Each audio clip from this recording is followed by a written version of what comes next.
John, Matt, thank you so much for doing this. Matt, thank you for connecting John and I, and looking forward to this conversation. I want to start off with John. I was listening to your, or watching your interview with Christian White that you recorded not that long ago, which I encourage people to listen. And one of the things that was actually in the headline was talking about how we're moving, and I'm paraphrasing here, but we're moving from a democracy to a technocratic prison. And I think to myself, you're talking about in relation to Europe, and I think in the United States, but I don't look at it as a prison. I look at it as we're moving towards slavery. If not already, we're already in it. Both of your guys' thoughts on that? Oh, well, yeah. I guess for me, the idea of slavery is very close to the idea of prison, I suppose, or the two kind of go almost hand in handcuff, as it were. Um, so I don't disagree at all. I mean, I think that the world that's being constructed is very dark, is very misanthropic, very authoritarian, unimaginable, really, in the context of the life that I've lived, the time I've lived through, and the kind of rhetoric that I absorbed in that time. And this is one of the things that preoccupies me all most of all is how on earth was is this possible, and how on earth was it? Did it seem to become implicitly possible sometime in March of 2020 that it was almost as if everybody, or mostly everybody, had agreed that we would stand down all our previous aspirations and desires as human beings and knuckle down under this new tyranny under whom we didn't even know. But, whatever we seem to think. And I actually wrote an article once called Whatever Totalitarianism, that because it was almost like a totalitarianism of an era which really doesn't seem to care about anything other than selfish pursuits and instinctual cravings and whatnot. And if they're satisfied, then yeah, whatever. So yeah, I do think slavery and prison, but I think the night times in prison and the day times as slaves, which is pretty much, I think, hand in handcuff. What's up, everybody? Just want to take a quick second and let people know that I am self-supported. I now put all of my episodes on Substack for paid subscribers. I put them up early, and then 24 hours later, I release them to the public on all my platforms.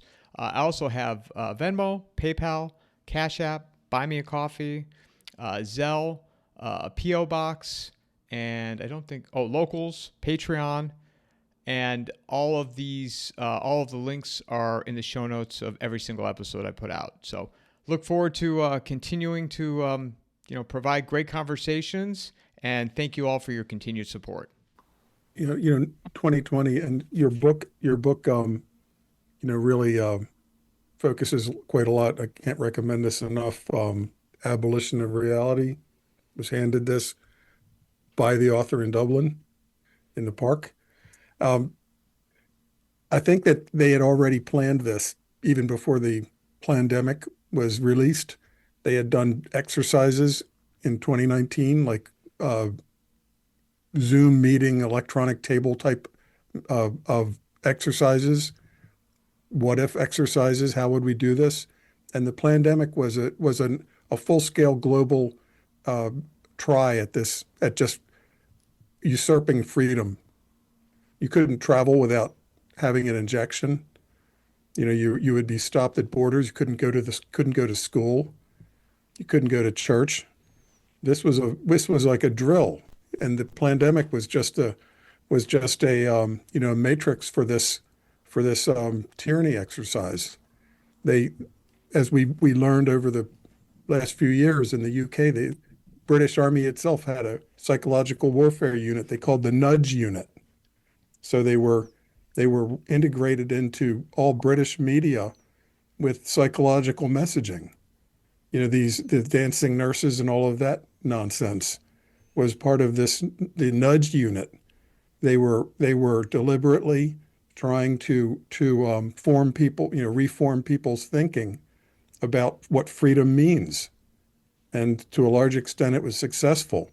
And now we're moving into the era of stable coins and digital currency. One way or the other, they're going to drag us into controllable currency, controllable money, electronic digital money. There'll probably be an economic crash following a war or another pandemic, and it'll be rolled out as a solution to the financial crash. And people will be offered free money. Oh, we'll put 10,000 of these into your bank account, and you can go shopping again and get your food. And people will hail it as a salvation, and there'll be people will rush to put on their chains because it'll be completely controllable money. You know, you've bought enough alcohol this month. You don't need any more ammunition. You know, it'll be completely controllable money. And we just saw Trump with this AI conference. It seems like we're rushing to see who can put Hal from 2001: A Space Odyssey in charge of us all the fastest. You know, Yes. we're literally gonna hand over our control of our finances, and we're going to get rid of most of our middle management jobs, if not all of them. We'll all be on universal basic income, which essentially puts us in the position of aquarium fish. It's a very nice life for an aquarium fish, as long as you've got a doting human to sprinkle food on top, maintain the pH, filter the water, keep the temperature right. But you're essentially living in a completely artificial construct where if the guy has a heart attack and forgets to, adjust the temperature, or he just goes psycho and decides to pull the plug, all the fish are dead. And that's, we're rushing into a situation where we're going to turn over our freedom, and we'll have our decisions made by AI. Already it's hard for me to imagine because I was born in the 1950s, but there are kids whose entire social media life has been recorded, and they can now ask AI, what do you think I should do? They don't make their own decision because AI can scan everything that they've ever written, every email, every text, all the articles they've read, and they have more faith in AI. Should I go out on a date with this person or should I not? They ask AI. This episode is brought to you by McIlvaney Financial Group. Their advisors bring a depth of knowledge and experience that allow them to serve their clientele with care, ensuring their financial needs are met now and in the future. Personally, I'm not saying cash is worthless, but you can see what's happening. It's worth less every year. Gold is the opposite. Click on the promo link in the show notes or go to www.mcilvaney.com/coffeeandamike. Because Yes. AI remembers everything they ever wrote and every article and every YouTube video they ever saw. So Yeah, they'd rather ask a machine. in my book, Matt, I have a couple of chapters which I call under the loose heading of The Empty Raincoat, which is a book by Charles Handy written 30 odd years ago, which is really about the dangers of technology for human endeavor, for work and for dignity and all those things. It's a very interesting book, and it was written. What really I came across it in a bookshop there a couple of years ago, having read it at the time it came out, and read it again, and I was fascinated by something in particular. This would be now maybe early 2024 or late 2023. The thing that's jumped out at me from its pages immediately was the sense of care of the author for the human race. That he's written, the book was written out of affection for the human race, out of concern for the human race. And what really struck me about that was how much it grated with what was then the culture of total indifference and contempt for the human race, particularly humans who are in their own places, as it were, who are in their own countries, who are loyal to a singular place, who have a memory of the history of a certain place, who have an affection for the culture of that place, where the politicians, the people and the proxies of whoever it is, who are the ultimate architects of this tyranny, they basically look upon their own people with utter contempt. But I read this book and I began to think about what he was talking about, because I remember this very well in a particular context. I used to be a magazine editor way back in the 1980s, young people's magazines, music magazines, left-wing political magazines, that kind of thing. And um, I remember that time there was a theme which began really around the middle 80s, which was about the future of work. And everybody was carrying articles about that. And it was in the context of the developments of technology and not AI. AI didn't really figure at that point. Nobody even had heard the phrase or used it, I guess. But there was this sense that the world is about to change in a dramatic way. And so there was a lot of discussion about work, the importance of work, not just financially, but in terms of human dignity and so on, and the status of a person in a society, in their community, and so on. All these questions. And then all that disappeared. Just when it was kind of rising to a crescendo, and as a democratic concern, where you would have thought, well, now the people are going to go to their forums and they're going to start debating this in earnest, and they're going to demand that the politicians start to have positions on this and so on. That never happened. The whole thing went underground. And for 30 years, it remained underground. Nobody talked about it very much. And only about 7 or 8 years ago did we again see it come up above ground again. And now we had all these guys, big tech guys, Silicon Valley guys, and Henry Kissinger, of all people, talking about this and talking about the future and essentially telling us what the future was going to be like. And the future was going to be pretty much like what you've just been talking about there, Matt. Like that human beings would do as they were told. Human beings would be seen and not heard. Human beings would be attached to machines. They would be incorporated into technology. And there wouldn't be any choice about this. And it struck me that this was actually the whole point of what we had experienced in those decades as prosperity, that the world was given the illusion of wealth, of richness, in order to distract it from the fundamental questions of its own existence and future. And that's what had happened. And that is what has happened. And that, in a certain sense, it sort of harmonizes in some weird way with that mood that I was talking about earlier, which is that in that spring of 2020, there was almost like a sense, I've described it in recent times as, or in my book actually, as like a kind of a murder of crows. Have you seen that, like where there's like 1,000 crows in a field, on a flat field? Maybe it's a meadow after being cut.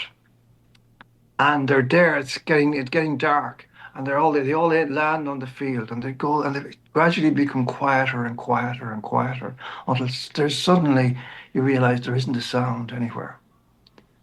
And then, as though to an unseen signal, certainly not an audible signal, they just go, and they all rise together and fly off. And what happened in 2020 had some characteristic of that about it, that overnight, virtually everybody, apart from a few eccentrics, like myself, said, it's okay not to be free. Woke up in the morning and said, you freedom, who cares? And let's be somebody's property instead. Let's be somebody's chattel instead. Let somebody else take responsibility and I'll just, do whatever. And that's, to me, the most abiding mystery of this whole period, which has not been drilled into. One of the other secondary things, Matt, is that out of that, you would imagine that the kind of conversation that we're having now would by now be everywhere. That everybody will be having, not saying exactly the same conversation, but looking at these questions. And nobody is. In the mainstream media, as far as I can tell, I don't really dip into it very much, but as far as I can tell, they're not talking about this. So there's a total silence about what's happening now and the meaning of it in relation to the overall destiny of the human race and each person. Well, I think that if 5 or 10% of people are talking about it, it doesn't really matter because the AI Borg can marginalize that 10%. You were speaking with on the Scholar Gypsies program that I listened to, that the dissident voices, there's nowhere for you to speak. For example, in Ireland, you go to a meeting on fisheries and everybody gets 1 minute to speak, and you might as well not show up, and that's a democracy. this organization, the World Economic Forum, there's also Bilderberg and other Davos group, but the super elites, I think that they're happy to just manage us like the fish in the aquarium, and if feed us of some universal basic income. That's the Klaus Schwab was just pushed out as the boss of the WEF, and I saw in your book you flip it and call it the few, the WEF, the few. They're the super elite that really rule the world, control politicians and everything else. But one of his lieutenants is a guy named Yuval Hariri, born in Israel, homosexual, who's the great thinker of this faction. He's the guy who really came up with the "you'll own nothing and be happy." You're going to live in a pod and eat the bugs, but you'll have a fantastic virtual reality, set of goggles and the best music ever. So you won't mind that you're rotting away in a pod, while the elites are jetting off to the ski slopes and beaches, which are now empty of the proletariat, because the proletariat will be restricted to their 15-minute cities, eating bugs, and the constant AI messaging will convince them that they're the happiest people that ever lived.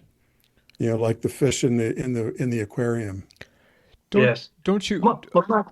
I just want to throw one thing in here, John. Don't you both think, though, and this was and Matt and I've spoken about this before, my biggest concern here in the United States after Trump got, and I still, my heart of hearts, believe this. I believe he was put in. They didn't let the other side cheat. And because of what you guys are talking about with the technocrats, the tech bros, and where this is going. And I'll take it a step further and say the World Economic Forum, the 2.0 version, which is now here in the United States, because Klaus Schwab is old. George Soros is old. Bill Gates is pretty old. You've got the Peter Thiels. You've got Elon Musk, Mark Zuckerberg, Bezos. I'm sure I'm missing somebody in here. Mark Andreessen. And these guys. Sam Altman. Who? Sam Altman. Sam Altman. And they took over MAGA, and they provide the instruments in order to put us in this prison slave camp, and that's where I think this is all going. And sorry, I wanted to. Yeah, I think, and you guys, the Scholar Gypsies, discussed that in that last podcast.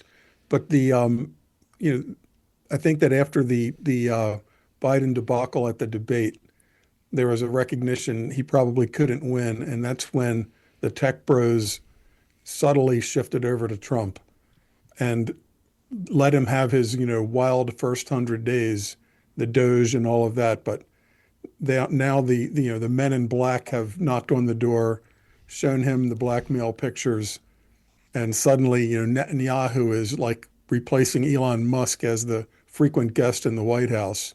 And the USA is signing up to go to war with Iran.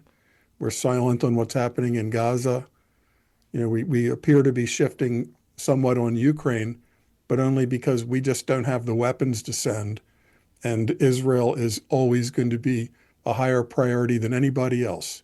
So it was a top priority to fund and arm Ukraine until we run out of arms. And then Israel is front of the line, period, forever. And I can only put this down to the blackmail operation that I think is still going on. When people say Epstein had the biggest mansion in New York City, can't explain where the money came from, all these billionaires that he was introduced to suddenly are signing over their fortunes to him, giving him power of attorney over billions of dollars. It's like, in what universe does that really happen? And they have the rooms set up with video cameras. Well, those videotapes were not just sitting in his mansion. If this is a Mossad operation, which I'm convinced that it is, then at least on a weekly basis, all of that information is sent to the people that are the paymasters that are running the operation. So and the maid, the butler, the gardener, some of them are going to be Mossad agents, and their job is to copy the tapes, copy the film, copy the recordings, and ship them across town to the Israeli embassy. That's going to be their function. We can't be naive about this. And one of the things that may be holding up Trump on this, that caused him to be so disturbed in that 2 weeks ago at the press conference at the cabinet meeting, when he kind of lost it, his close friend and financial supporter Howard Lutnick, which I forget which position he has, but he's Director, Secretary Department of Commerce. Commerce, Yeah. was the next door neighbor of Jeffrey Epstein for 15 years. Very close. So Lutnick is one key example of, if all of this comes out, many of these titans are going to be tainted. And part of the elegance of this type of an operation is that you might have actual perverts, say like a Bill Gates, Bill Clinton, going to Lolita Island, diddling the girls on the plane and everywhere else. But then you just get people like, for example, the attorney Alan Dershowitz, which I don't think he's had like a male sexual urge probably in 40 years. The fact that he's on the airplane at all, ever, taints him as being on the Lolita airplane. So all of these people, to varying degrees, have some kind of worry about being smeared with this tar brush. Now, Trump, according to some, was the person who originally called the Palm Beach police about underage girls at an Epstein pool party, that he thought they were like the neighbor's kids, and then he found out no, they're there for sexual reasons. That he was we're talking in the 1990s. So you have to peel back the onion many decades to say at what point, where was Trump? Was he in some incidents where they had cover girl type model expositions that can look bad, but all the girls are over 21? And so this is again part of this Epstein overall smear, is that you could be a complete pervert diddling 11-year-olds, or you could just be at a modeling exposition, but all these images will be blurred together, and you'll be smeared with the Epstein brush. That's the elegance of this type of an operation. It's a very dirty business for certain, but I don't know. It's with regard to Trump and Israel. You see, I don't necessarily think, Matt, that Israel is the top of the tree. I think it's a functional element within the entire apparatus, for sure, very senior in that, and has a lot of power, and Mossad in particular. But there are other elements, I think, above that. The bankers, for example, and all kinds of rich aristocratic families, the names of which, some of which we don't even know. And I think that you're right in the context. I think that Trump, Trump raised the hope of his followers, and even now I find it hard to believe that he will dash those hopes truly, as he will have to if he continues on his present path. Yeah, I think you can divide the Epstein financial aspects, which may have been with knowledge of CIA, where you can use Epstein as a black market bank in essence. These funds are absconded from a pension fund. They wind up in Epstein's accounts. Then they wind up somewhere else as part of an arms deal. Yes. So the CIA or the Israelis or the British that want to fund some rebel group somewhere that can't go to their parliament and get the money legitimately, they can use Epstein as a financial slush fund. I posted it today. It's on my Twitter or my X account, a Substack by somebody who goes by Kulak, Kulak, that has a very long, detailed layout going back to the 80s on the history of Epstein. And I can't remember this word. It's an Arabic word that's like an unofficial banking system for shifting funds based on a trust. A person in Pakistan basically is just emailing somebody in New York, and the money is shifted. It's something that the West doesn't like because it operates outside of our banking system. It's a Hawali, Hawal. It begins with H, this term. And that was, Epstein was used that way as like an unofficial slush fund where this money could be moved around. And we're talking big money, hundreds of millions, even billions of dollars. But that Yeah. doesn't mean that's the only part of it. I think that the Mossad was using the blackmail part specifically to control American politicians and business leaders. Well, That I have a kind of a puzzle there, Matt, which is in relation to Trump, that, whereby, we have to concede that his reaction and the way that he seemed to want to close the whole thing down peremptorily was very, very suspicious. At the same time, you have to also say that, you know, if there is some dirt in these files on Trump, how come it has never come out before? I mean, why did they not bring it out when they needed to take him down a couple of years ago?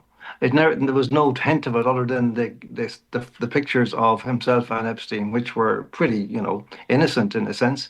I mean, it's not a great association to have on your CV, but there doesn't seem to be anything, really dirty about it. Trump bought and ran the Miss Universe contest, things like that. Yeah, yeah. But So but the I'm not clear. But my point was, what I was coming to is that I do think, you know, much as we have placed our faith in Trump, and much as we have hoped that he somehow could emerge as the man he seemed to be, that now looks most unlikely, and that scenario B that you outlined there, Matt, that you know they're going to, as it were, the good guys will become the villains, as it were, in the final act. That which would be hugely demoralizing, utterly demoralizing. crushing.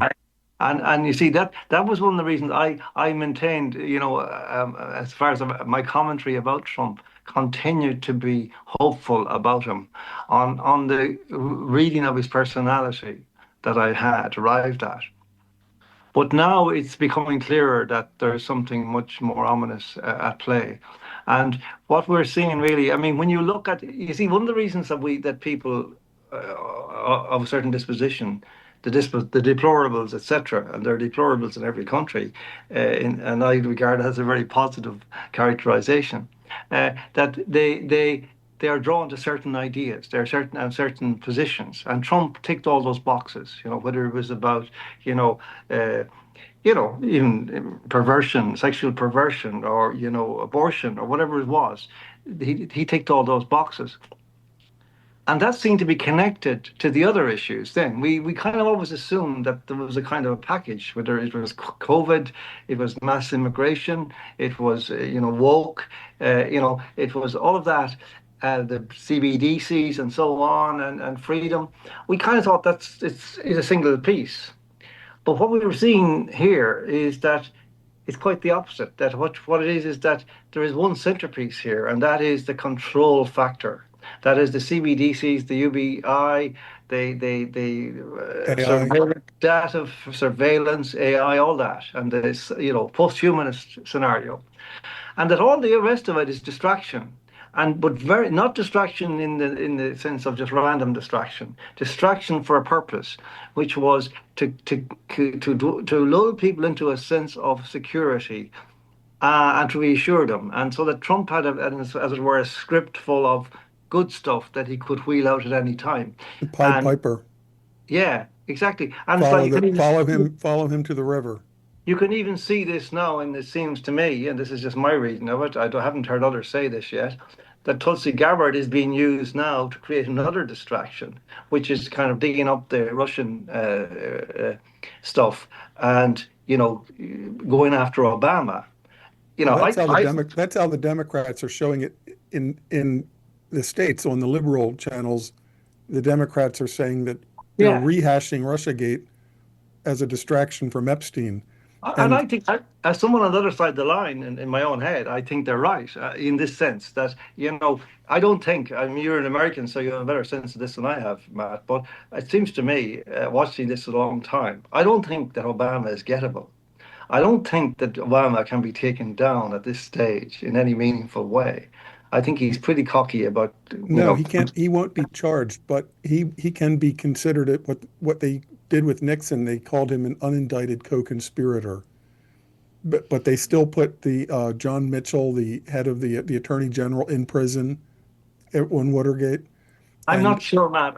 I think that today is so much different to the days of Nixon. but if some of the principals like Brennan, Clapper, Comey go to prison, it will be a long time before anybody attempts to weaponize the intelligence agencies the way that they did. The They have to problem go to here, prison. yeah, If Obama is at the Obama stays free, but on all of the chart of the conspiracy, he's the top of the pyramid. He led the January 2017 meeting where they yeah. discussed how to kneecap and sabotage Trump. But You know, with the okay, but here's the problem. The problem is that we have a completely partisan press now. Whereas back then, at least there was a measure of objectivity and a willingness to be open and a willingness to change opinions and change sides if the facts so dictated. That's gone. No, I So think it's better. I think it's better now.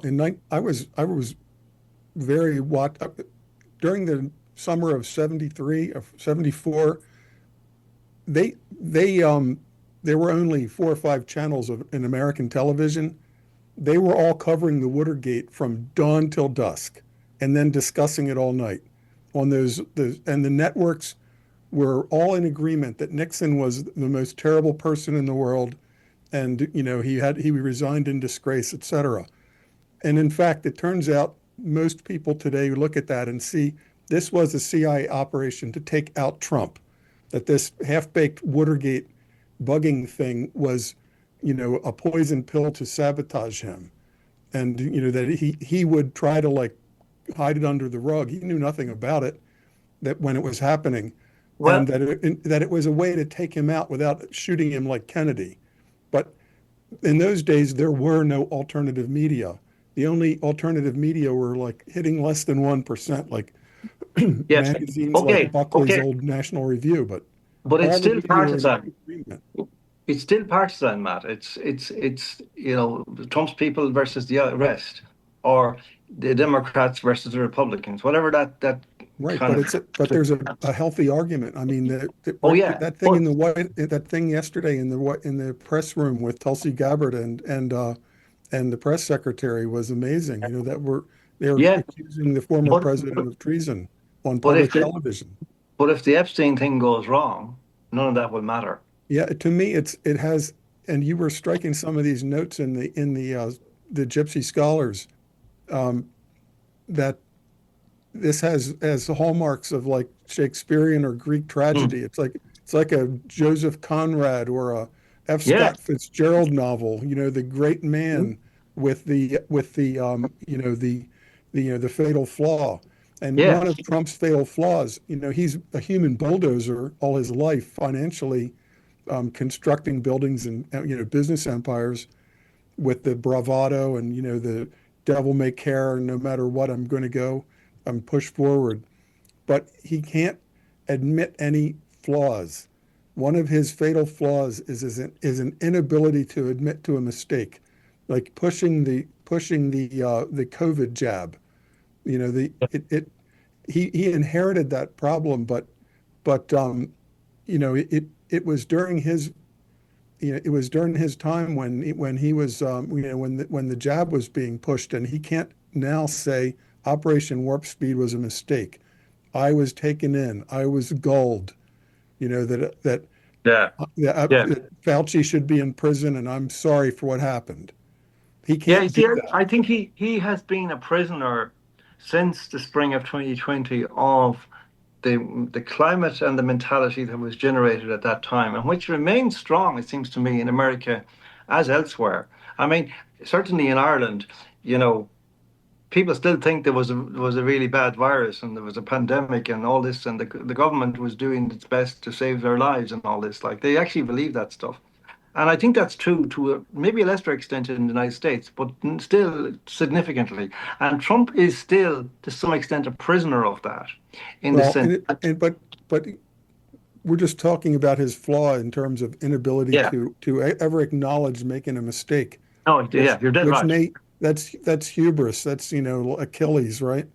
But but the present time, this Epstein thing, he could be the great hero if it turns out that there are these Polaroid photos of him sitting around a pool with, underage girls he may or may not have known were under 18, sitting on his lap, whatever, because there was rumors of Polaroid photos.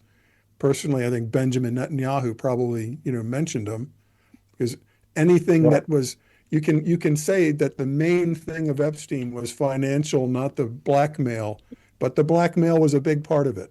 And every single part of that would have gone to Mossad, which means it doesn't matter if Dan Bongino and Kash Patel and Pam Bondi release everything or don't release everything, because Mossad still has it. Netanyahu still has it. And Yeah. he still got that on them. So Trump would have to have a come to Jesus meeting where he says, release everything, blur out the girls' faces, etc., release everything, and let no matter what, let the heavens fall. Yeah. And if I go down, if people say, what happened at some pool party, and I'm part of the damage, he may even have to resign, and then J.D. Vance takes over. Hillbilly Elegy, a younger man, family man, tech bro, a product of the Tech Brothers. Right, I know, but he's the most against CBDC, and he's the most against. I mean, that's how he got there, but that doesn't mean who he is. So it doesn't mean he's beholden to Peter Thiel, like a master servant relationship now. Okay. So, Sorry. what if Trump resigns? If there's these pictures and he resigns, but most of the damage is to Democrats and billionaires, and we have this cleansing.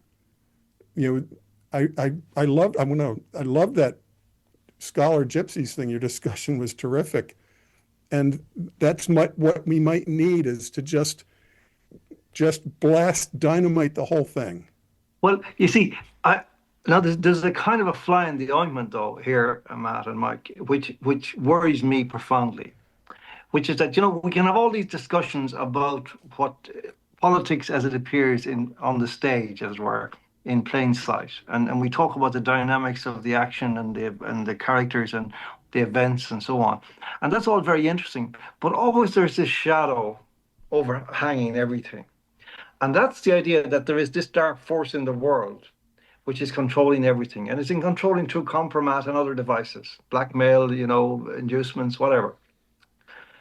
And that ultimately it decides, that force decides everything. That the rest is just, activity on the stage. Well, you can put this into religious or biblical terms. It's like the forces of Satan and Lucifer versus the God and the angels, that we're in a battle. Because remember as well, Matt, it's not just compromat. The threats that these people, by all accounts, level against politicians, etc., are not merely to do with their sex lives or their whatever they would be, their perversions or whatever you want to call them. It's also threats against their families. Sure. Now, it seems to me that device, we never imagined that could be at play in the mainstream world. Yeah, we saw that during Clinton. We saw some opening glimpses of that where the Democrat operatives hire through cutouts people that are often described as like security consultants, private investigators. But people like Juanita Broderick will wind up with like her cat decapitated on her front porch and all of her tires of her car cut. No matter where she parks the car, her tires get cut. And then they send a note saying, your niece is really pretty in that school play. It would be terrible if anything happened to her. And this is after you've had the cat on the porch and your tires are cut no matter where you tried to hide your car. So they're letting you know, we're following you, we can reach out physically, and now we're threatening your family. That's the level of these people. Yes. Now, this is, to me, the only antidote to this, and I don't know if this is naivety on my part. Maybe you can tell me, Mike and Matt, what you think. Well, it seems to me, in the light of what you said about Trump, Matt, and I agree with it, although I'd add in this sort of the additional point that Trump is already a mixture of warts and all. He's clearly somebody who's, like all of us, flawed. He doesn't make any secret of his flaws. So it's what is weird about this is that he refuses to admit to any further flaw, as it were. You know, it's not even that he's not prepared to admit to his flaws. They're abundant and they're obvious. But here's the point that, you know, there was a time, and one of the things that I kind of wonder if it's true, that time now is better than the 70s in the Nixon years and all that. I wonder if it's true, because it seems to me now that it is less possible now. Do you remember Nixon and Frost, like where Nixon, like he bared all to Frost, you know? And you could see, I remember watching that with my 9-year-old daughter, and she was kind of, you know, it's a very, she'd heard Nixon, it was all bad stuff. And I said, let's look at this. And we all sat down and watched. And at the end, I turned to her and said, what do you think? And she said, I think he was innocent. And that's what's emerged. The whole thing was a setup. Now, this is the point, that it was possible. It is possible to do that. Is it still possible for a president to go to his people and speak the truth, the whole truth, and nothing but the truth, and throw himself upon their mercy? And announce what is the threats that he has been subjected to and the source of those threats, and put the American army out in search of these people? Well, part of it might be, and it's like a drama, like, you know, F. Scott Fitzgerald or Tennessee Williams or something, kind of huge, the great man that has to come to grips with his demons and for sure. tell everybody. Yeah. Reveal his soul. I don't see Trump doing that. Arthur Miller. It's Arthur Miller, isn't it? Yeah, I don't see it happening, but it could happen. But there's another factor is, and it's not just the financial contributions from all of the you know, his Jewish backers, which is certainly huge and out of proportion to their percentage of the population by orders of magnitude. But you know, I listened to Dan Bongino for years, okay? You know, I'm working around the house with the Bluetooth listening to Dan Bongino's show, right? Cutesy time is over. We're going to go after them now. And he gets in there, and now he looks like he's been, you know, the devil has shown him the dark side, and now him and Kash Patel are very quiet. So what I'm saying is this could flip completely back to these people if Trump, the pictures come out, say, but what they're really holding back on, a big factor in this, the quote unquote Christian Zionists, the Schofield Bible Christians that think the Israelis are the chosen people. It's in the Bible. We have to have Armageddon. You know, that everything is leading up to this big battle, and then Jesus comes back.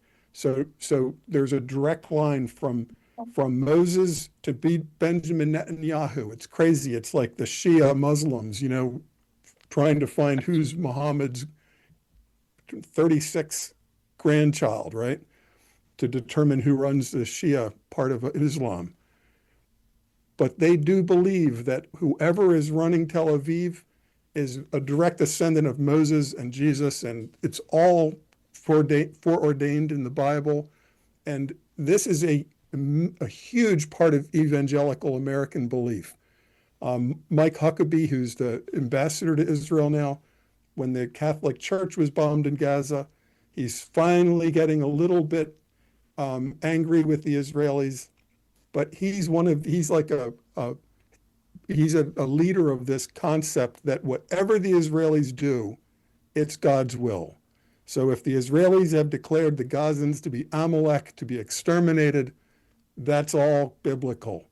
And if it turns out that what's revealed from this whole Epstein thing is that for decades, the Mossad was seducing and raping, you know, adolescent girls for blackmail purposes against American politicians and American, you know, corporate billionaires in order to control America, that this will be like shaking the pillars of the temple, because so many of these evangelicals, I mean, we're talking maybe a quarter of MAGA, they absolutely believe if Israel launched a nuke at Tehran tonight, they would say, It absolutely had to be done. Mm. This explains why Trump would release B-2 bombers, to take out these targets in Iran, risking World War III, or a nuclear exchange, or just a total kinetic war with Russia and Iran firing missiles at each other's cities, whether or not they're nuclear. And If I think he's under control. If it comes out that this was that the blackmail part, the sex part of Epstein was Mossad, and that we have enough congressmen under total blackmail control, that on any close vote, they can get those 10 votes, because they've got a leash around our congressmen and our senators, and the leash is blackmail. If that comes out, the shaking of the temple of that evangelical belief in Israel is the chosen people. They can do no wrong. Can I ask you a question, Threatening. Matt? Can I ask you a question? Is there left in the United States of America the kind of good authority that you would need to take control of the situation nationally after the point that all of this had become clear? That if this were to be the outcome of all of this, to whom would you look that is not contaminated? I know that, for example, if this were Ireland, and Ireland is obviously a much smaller country, Ireland is completely corrupt. There is no agency that we can look to. If the government fell in the morning and everybody else fell, there is no agency that we can look to. There's no oppositional force that with authority and integrity, that we could say, they'll take over, they'll move in. Like I said, there would have been in say, Eastern Europe, right through the 70s and even the 80s, with the Lex Walesa in Poland and Václav Havel in Czechoslovakia. Yeah, there were good authorities there. There are none in Ireland. Now, and it seems that this is at the heart of what's happening with the Trump administration. Is this in any sense now an agency of good authority, or to whom would America look in such a moment? Because that, it seems to me, is the most crucial question, not just for America but for the whole world. Well, we could see truly epic events unfolding in the next weeks or months, and this is barring the other fuses that are heading into this warehouse loaded with dynamite, right? Which is financial, war fuses, economic fuses. But this Epstein fuse could result in Trump resigning, J.D. Vance becomes president, Dan Bongino resigns and does a 2-hour story on the men in black and all the blackmail that he's been told about and all the threats to family members. It could be a cathartic moment. I mean, I'm not saying this is going to happen, but I'm saying I rule nothing out. There's no wild tangent that this couldn't fly off like a rocket. We're like on a bundle of dynamite right now. Except that the forces of evil that we deal with here seem to be the darkest and the deepest we've ever even imagined, because they don't seem even to stop at being not human and natural. There seem to be like supernatural and superhuman elements at play. There are many elements. There are many end time elements. Yes. In play right now, and things that are just different in times of speed and scale. When people compare America to the Roman Empire took centuries to fall. Yeah. When Cromwell invaded Ireland, the numbers vary, but in like 2 generations, a quarter or a third of the Irish were dead. All right. Yes. There were no gas chambers, no machine guns. Right. It was just pushing people off their land, burn their homes, disrupt the planting cycle, and people starve. Yes. But it still took like 2 generations. Today, there's the leverage effect of computation, and you can even say now AI computation. The leverage effect allows a much greater population than ever could have been sustained, but it's sustained on industrial agriculture. The industrial agriculture is not a farmer sending food to the local village. It's a farm of 10,000 acres that's 1,000 miles away. It's depending on chemical fertilizers, all that. And if the supply chains break down, the food doesn't go to the cities, and our cities will absolutely implode. It won't take, like Ireland, it won't take 20 or 30 or 40 years. Okay. It will happen Okay. in weeks. Okay, but you see, that's right.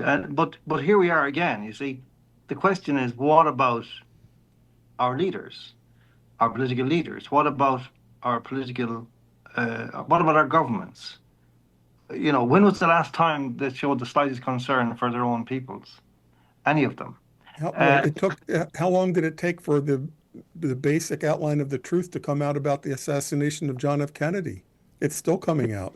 Well, no. So this is the question I want, and this is like hypothetical by definition, but it's a question, and I don't know that it's answerable. In fact, to me, it's an unthinkable question. But I want to ask both myself and you, Matt, this question: that if you or I were in the situation that Trump is in, and you know so much about what's really happening, and you know how dangerous it is, and you know how evil these people are, and you know how dark it could get.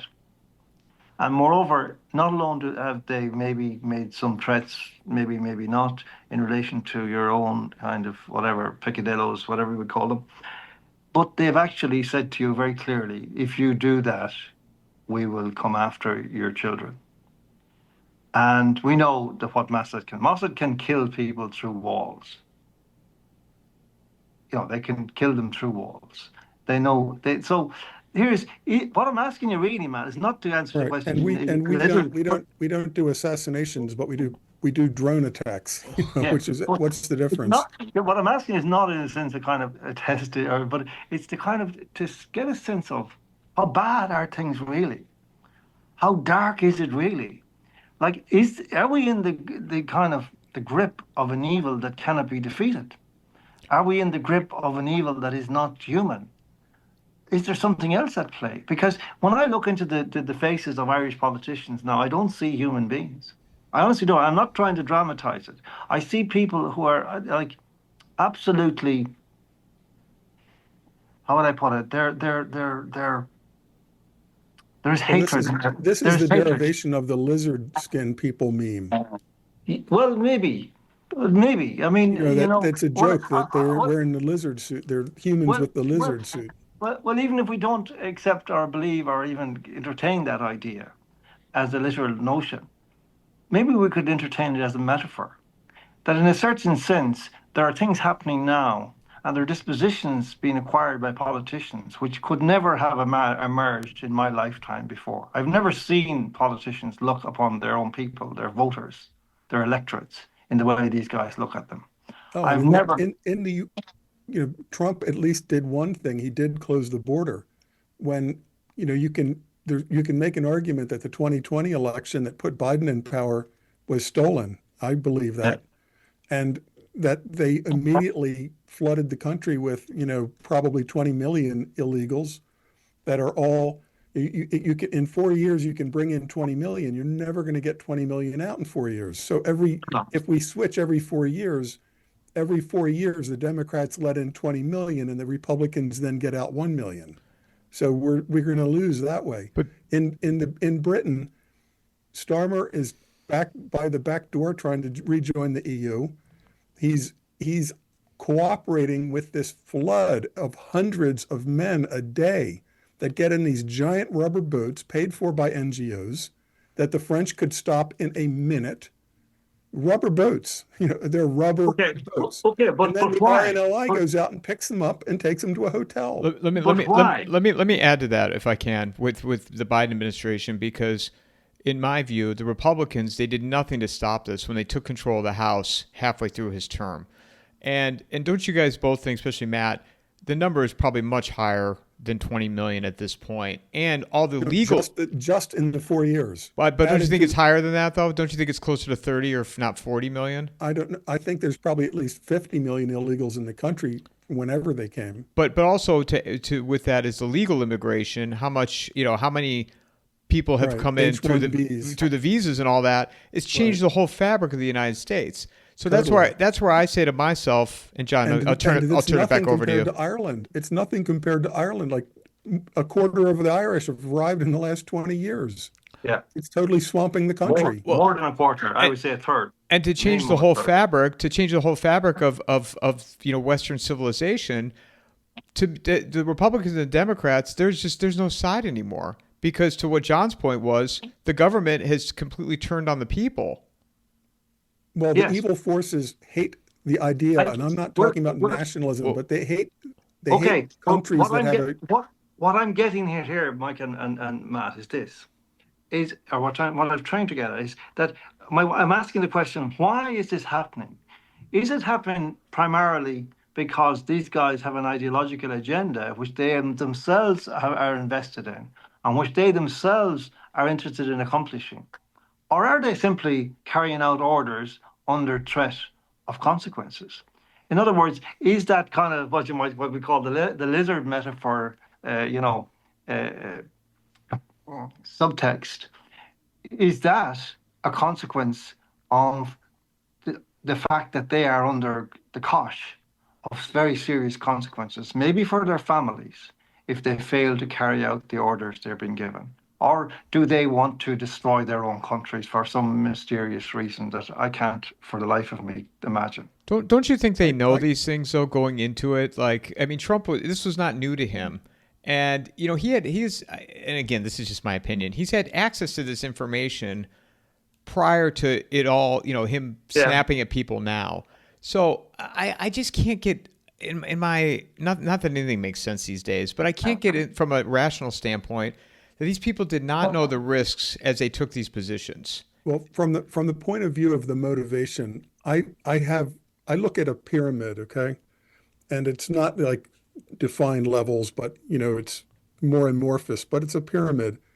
At the bottom, you have cowards. I can't recommend enough the Scholar Gypsies podcast you just did. But at the bottom, you just have cowards that are just afraid of they've been so brainwashed by the media that they are afraid that their neighbors will think they're a racist if they say, aren't there any Irish left in this town? Nobody will even say it. And then you have people that are benefiting because, well, look, it's a job. I got a security job at least. I'm protecting this plantation, and I'm keeping the Irish out while we're bringing in men from the third world to abuse our girls in the future. But it's a job. And then you've got an ideological strata of globalists, lovies that just think that, it's unfair that Africa is so poor and Ireland so rich, and won't the world be better if we just blend and mix everything out? But as you get towards the top of the pyramid, you have people that are benefiting hugely financially. You have people that are using other people's money to buy hotels in rundown parts of Arklow and other cities in Ireland. They buy what was the centerpiece hotel of the town, not using their own money.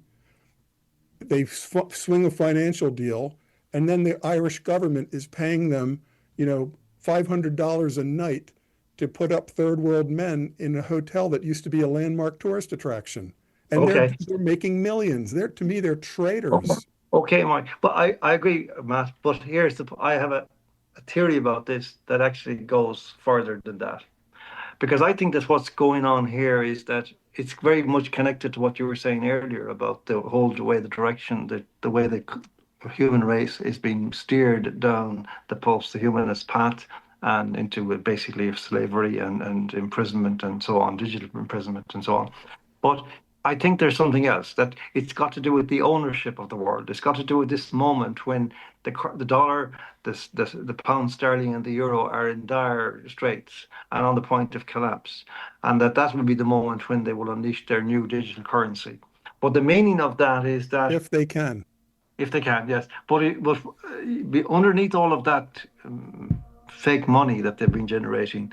There's a lot of real wealth, which may be of dubious kind of provenance in the sense that nobody's quite clear any longer who it owns to, who any particular thing owns to. But nevertheless, that's the great taking theory. The great taking, yes. That the idea is that this is all spoken for, and that companies like BlackRock have the chits for all the debts, which will make it their clients the owners of this, right?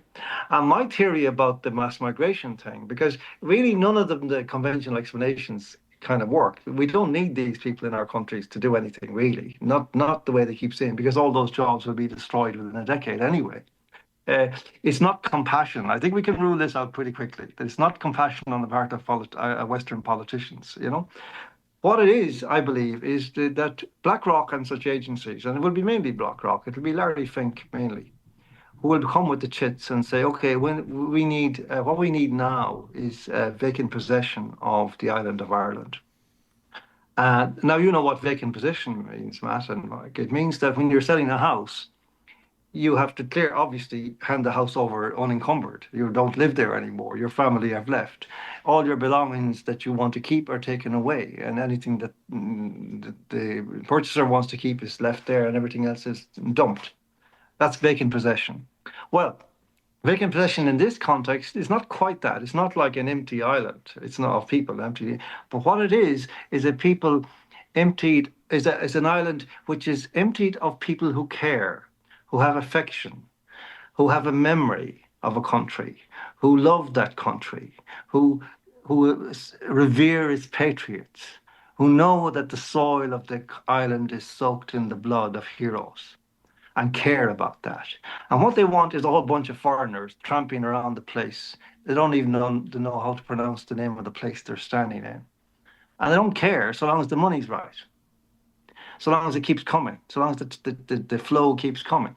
That's vacant possession in this context. That is what our governments are providing. Yeah, I was talking to somebody who said after the 2008 financial collapse and in the years following in Ireland, you know, the United States Federal Reserve can just create money out of thin air, but Ireland cannot create euros out of thin air. But have the assets of Ireland been sold on to outside interests? And they could be like at the BlackRock level, or it could be, you know, Middle Eastern billionaire consortiums. And the real owners of Ireland are not Irish anymore. And when a company is taken over in a hostile takeover, and its assets are stripped to be sold off, then you need some new security guards. You don't let the old you show the old security guards out. You bring in the new security guards. So when I see the hurling match, and all the security guards are third world people that can't speak a word of English. That's right. They're going to be in the Garda. Next year, they're going to be wearing Garda uniforms. They already are. They already are. But here's the point now, and this is really important that we don't leave the analysis there, because what we got to say next is very important, and that is that this is a crime scene. This is a crime. This situation is not an organic evolution of reality. It is not possible for the Irish people to be dispossessed of their country. Not morally, not in justice, not ethically, not in any way that it makes any sense. This is a crime, and the crime started 50 years ago with the abolition of the gold standard and the creation of vast financial markets playing basically roulette with other people's property and futures.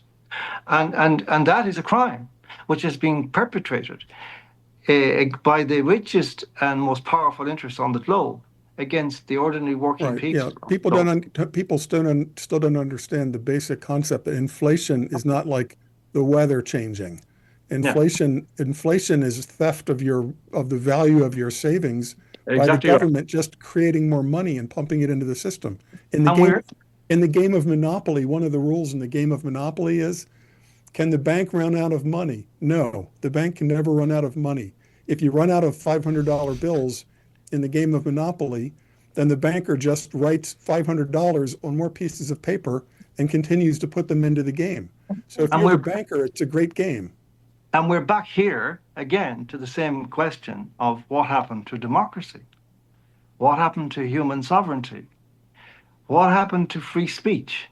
What happened to collective conversations? Because surely we should have been talking about this for the last 30 years. This is one of my little pet things I do. This is a American silver $50. So that's the picture of John F. Kennedy. Yes, I have one, yes. So he's murdered in 1963, and in 1964, they made millions of these coins. to commemorate his assassination. And the year after that, they switched them to copper painted with silver on the sides. And then Nixon, and at that time also, our dollar bills were not called a Federal Reserve note. They were called a silver certificate. And right on our dollar bills, it said you can go to the bank and change it for silver. And in 1968, they said, well, we're a little short on silver. So now they just say Federal Reserve note. It might as well be the Russian ruble of the Soviet Union. And then in 71, Nixon closes a gold window because the French sent a couple warships over to New York and said, you know what, I think we'll just take the gold. The dollar is exchanged for gold, we'll take the gold. And in my book, Matt, I talk about this, about the point of gold, and what the tragedy here is, the fatal flaw in the whole thing, because the fatal flaw is the severance of the connection between gold and human endeavor, because gold acted as a kind of a balance. Like, it's a piece of gold is intrinsically, objectively valueless. It's just a hunk of rock or whatever. But it has become valuable by virtue of its scarcity and its use in certain contexts. But above all, its use as an anchor for money systems. Right, because governments can't make it out of thin air. That's right. So in that sense, it acts as a kind of a balance for human endeavor. That there is human endeavor. So it takes a lot of effort to get out of bed in the morning and get to work and do 8 hours work and be creative about stuff, and your muscles are aching and all that. That's heavy, that's hard. And in some way, there's a balance there. The gold sort of matches that in some weird way. That was the point of the gold, because it was just about as scarce as it was hard to get up to work and to work do a day's work. And so that, therefore, there was an equilibrium in human activity. And money was, it wasn't just something transferred between banks that then printed notes. No, it was a token of human endeavor. But in the 19th century, people were actually paid with these, and a day's work for example, a Texas Ranger. My last book, Doomsday Reef, ends in Texas. But in the 19th century, a Texas Ranger was paid approximately $2 a day in silver. And now, if you had a huge bag of silver. At the time, it was a 20-to-1 ratio. So if you didn't want to carry around a giant bag of your silver dollars that you were paid, so in a month you had 60 of these, you could exchange it for 3 $20 gold pieces that would have the same value. So it was a bimetal system, which can work for decades and decades. Eventually, if more silver mines or more gold mines come on, they'll adjust the ratio. But always there's this fastidiousness about maintaining the connection between the precious metal and the work, the human endeavors. That was economics. That was the meaning of economics. And that was, I said earlier, I said something which, my daughter said about Nixon and in the particular context of Watergate. But he wasn't innocent about this. He was guilty as hell. Sure. On this one, because he destroyed the very fabric of human economic activity. But it was only the last step, because in 1965 they switched from silver coins to copper painted silver. In 1968, the silver certificate dollar bills, paper currency, which you could take to the bank and say, give me the silver, they switched that. So between 65 and 71, the metals went out, and we went on to just a notional thin air money concept, where the government can print as much as they want, which people still don't understand is direct theft. If you've worked all your life to earn $100,000, and it used to buy a house and now it only buys a car, that value is stolen from you by the politicians that created thin air money. That's right. Your pet projects. If you go to the bank to borrow money for your new house, the bank just makes the money out of thin air, and now it becomes an asset of the bank in the form of the debt that you owe to the bank, and it's their asset, and you are therefore enslaved for the next 30 years to the bank in order to give them the money for a building that really shouldn't cost you any more than about 6 months' wages to build. And that's how it always was. Yes. So And these are again things that are treated in our culture as though they were naturalistic and organic, and are not. They're completely that's right. constructed It's to not like the benefit. weather. It's not like No. the weather. This is something that was done.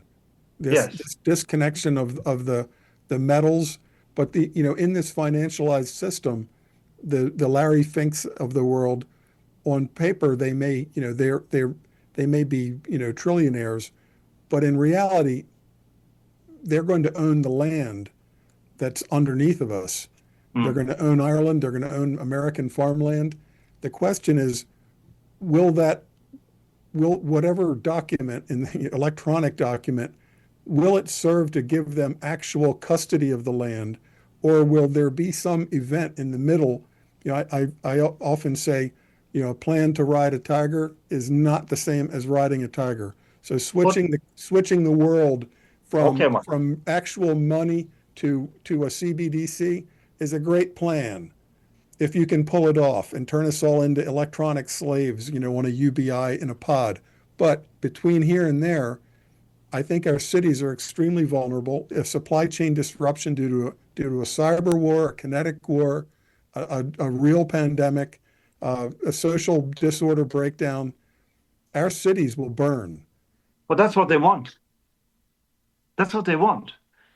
But That's part of their plan. there may not be anything for Larry Fink to inherit because Well, no, but I don't think he sees it like that. I mean, you see, I think that this whole thing has been an act of destruction of our civilization, and that they're basically rebuilding from the beginning. They're actually they want to basically score shirts, and they're going to start over.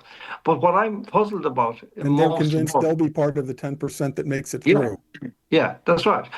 Now, um, that's one theory. But see, one of the things the thing that still preoccupies me, Matt, is this. And as a writer of both fiction and factual art and books, like I'd be very interested to hear what you and think of both from your own perspective, but also of the writing profession, the artistic professions. That all these things are happening, and clearly they're deeply worrying from a democratic point of view. And I'm using the word democratic in a kind of a very broad sense, in the sense of, the proprietary. Control of the Person. institutions of control. Yes, Yeah. Who yeah, owns the but institution? but ultimately the sovereignty of the person Right. and of the individual being, human being, and the processes then that make that tangible. And what puzzles me is that you see, at this moment we have constructed a culture in which all this can happen with total impunity. There is no mechanism of interrogation, of investigation, of indictment in relation to the criminals who are doing all this and talking about it quite openly. Whether it's the big tech bros or it's the bankers, all these people are just telling us what their What plan is. Paul Weston calls them in England, the traitor elite. Yeah. So, but here's the point, Matt. Both of us, I'm sure, we grew up in countries which, for all their imperfections, democratically and otherwise, did have this strong sense that the will of the people was paramount.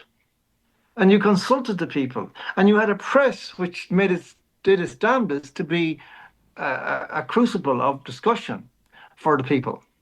So that, by and large, and again, it wasn't perfect, but it was actually, and you had great people like America, like had Tom Wolfe, like who created new modes of journalism, which opened up things in an amazing way in the 70s and created a whole new, like a kind of journalism that you would think at this point, if you start to read about it, it's like you think it's a fantasy from the future, but it's actually in the past where creative writers were writing in journalism and writing about reality in a way that was right up in its face.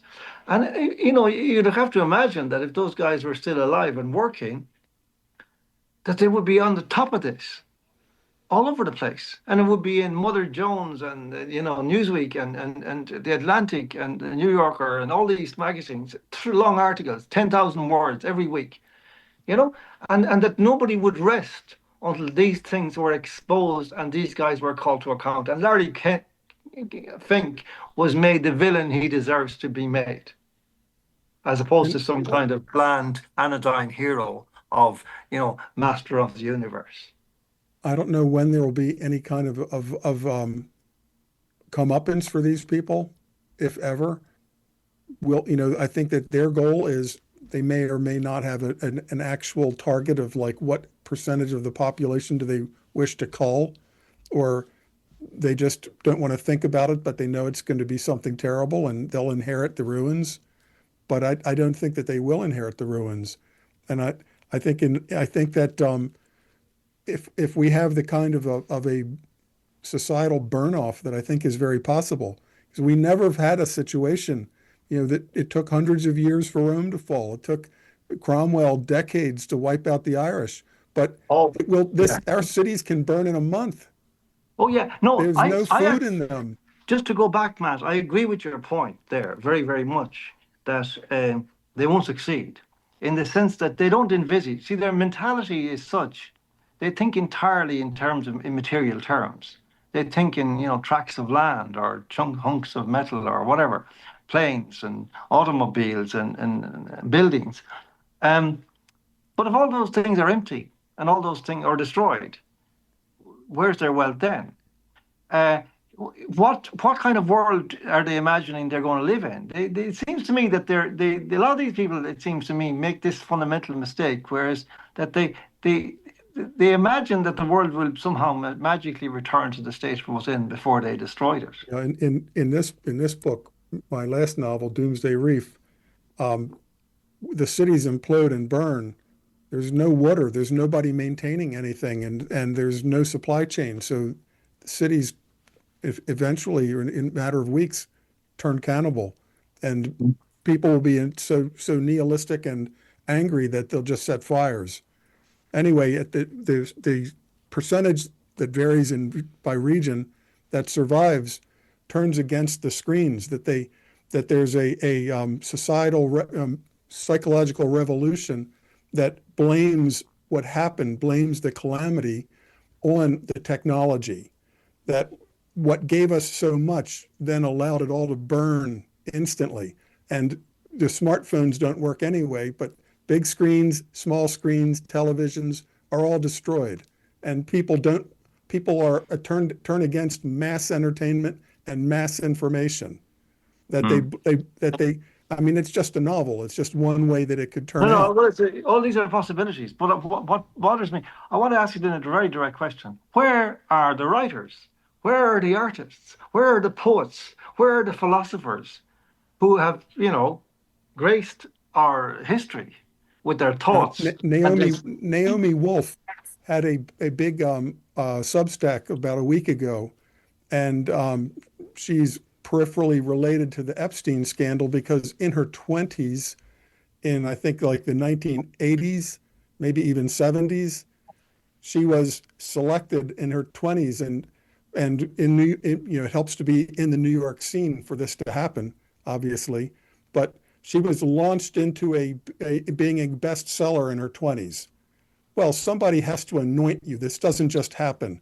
When I went self-publishing from the very beginning. I love printed books, that you can feel, and they can't just be digitally disappeared or altered. Exactly.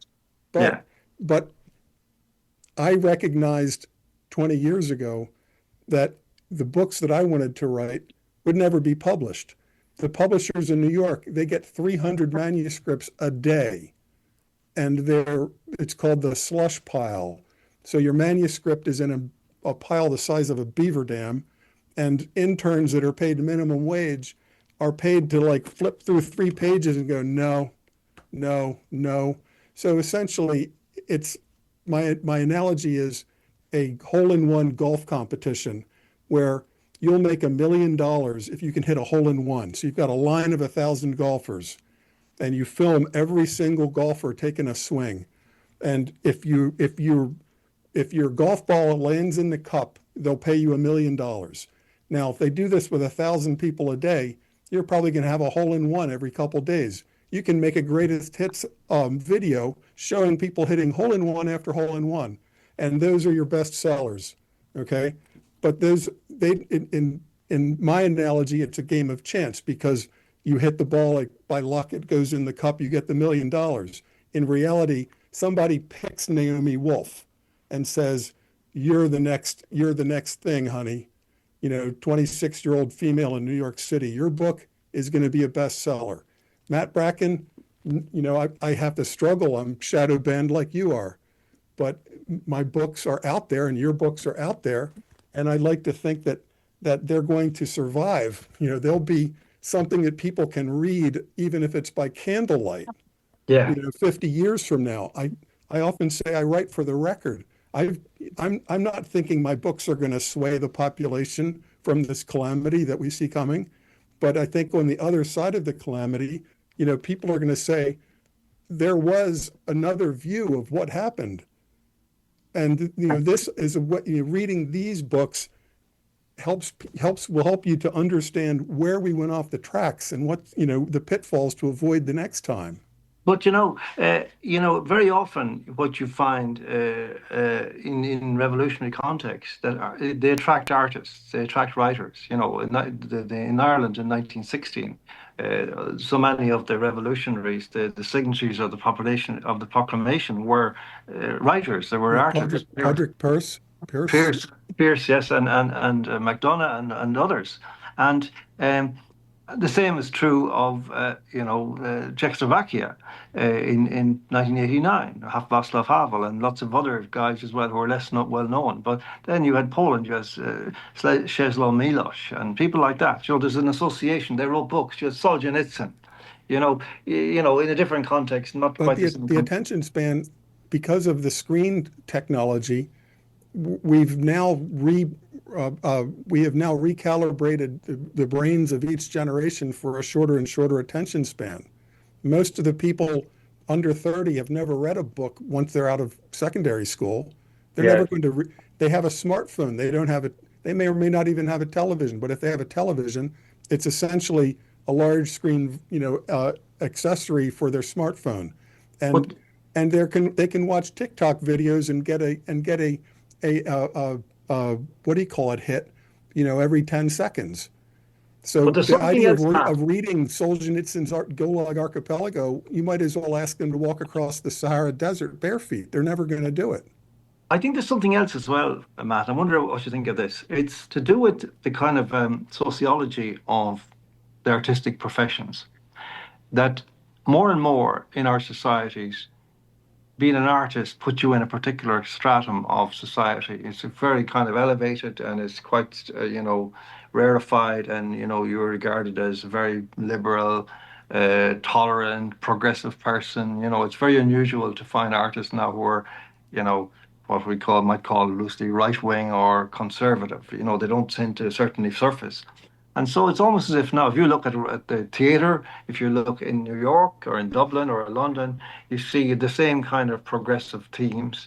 It's almost impossible to put on a straightforward sort of what you might loosely call a reactionary play in any way, even if the reaction is justified and absolutely necessary. That becomes invisible to the culture, it seems, at a certain point. So that the result is that all the writers, and the way that this whole, say, for example, the COVID scam was set up, was that for all kinds of complex reasons, it became a kind of a left-wing virus almost immediately.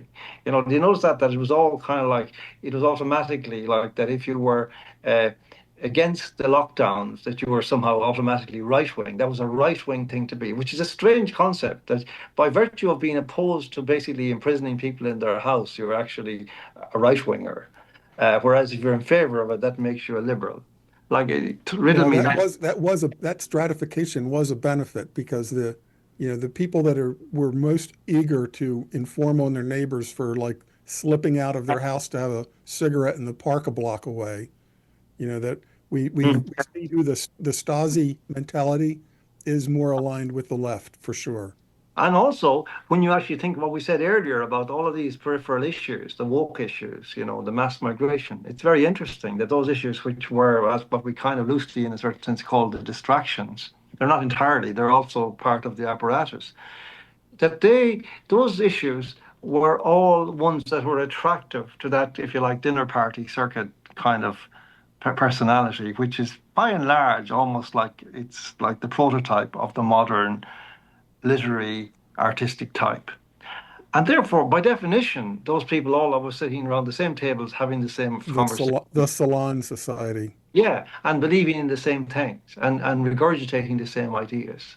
And that basically paralyzed one huge element of what might have been the defense of the people from that I tyranny. don't see any possibility today of a novel taking off like Gone with the Wind, for example, which became a mass phenomenon, read by, I think it was the second most read book after the Bible, Hmm. and there are many other novels like that.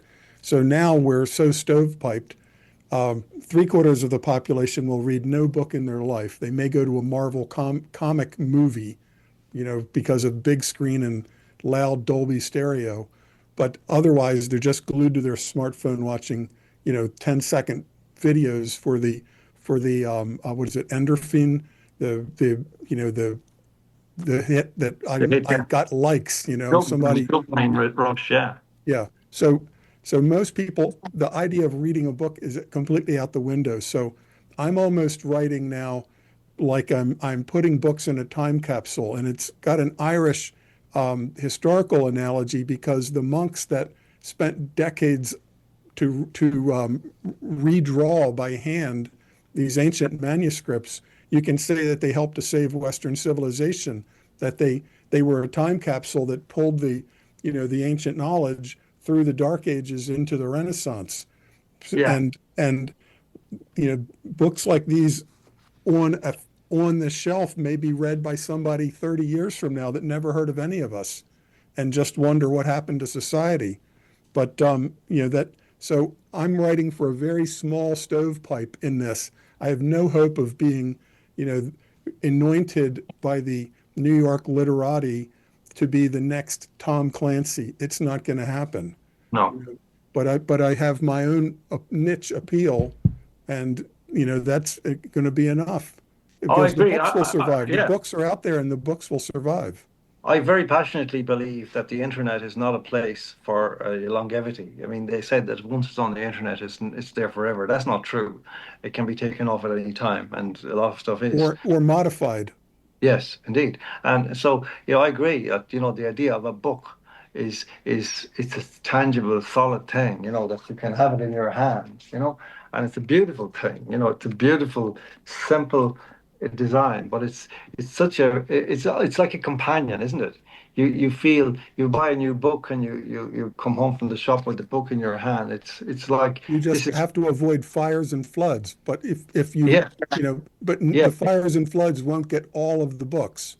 Well, I've been telling people that I want them to get a copy of my book and wrap it first of all in cellophane, then maybe some brown paper, and seal it up, and then put over that maybe tin foil, and then cardboard, and then plastic over that, and tie it all up and seal it all off, and then hide it in the rafters of their house so that in 100 years a builder will be this is reslating the house and he will come across this package and wonder what it is and that the book will be, I hope, I don't know, I've never tried this, obviously I haven't been around long enough to try it, but although I've been around quite a long time, that he will be able to open it up and actually the book will still be intact, to us miraculously, because it has been so carefully packed. And that's my hope for my book. I have no other hopes really. That I would like to sell a few while I'm still alive as well, and not for the money. I like the idea that people are reading my book, and people are, and people come And back they're to me. printed in Texas. I should mention to people. So Yeah, Amazon's got them in the pipeline, just as same as any book. yeah, So that's right. Yeah, yeah. so you It's it, can it's been actually ironically for a book that actually hasn't any distribution in Ireland itself, or not two bookshops. One, the great Charlie Burns bookshop in Galway, which is the best bookshop in Ireland. They're stocking it, and there's a book in Cork called Benedictus, which is also stocking it. No other books are shops are stocking it. Nevertheless, it has been intermittently a bestseller on Amazon Ireland for the last 2 months. So, it's interesting how you can become a bestseller without any assistance from the industry or from the media, But I which, do, I am a proponent. At first, I wasn't. 15 years ago, I didn't want to do anything electronic with the books. But someone in the industry said, Matt, your best promotion for your books is more books. So you could dump them out of helicopters, like the helicopter money you mentioned in Abolition of Reality. if you dump them out of helicopters, you'll end up selling more books, because when you have an astronomically small awareness of your work, anything that increases the awareness sells more books.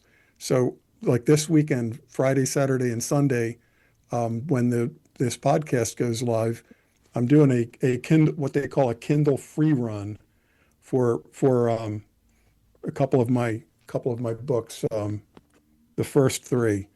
So people can get them on Kindle for free for 3 days. And it's like, well, Matt, you're giving away your books for free. That's fine. Some people that would have never read them might read them. And then some of those people will say, actually, I want a hard copy of it.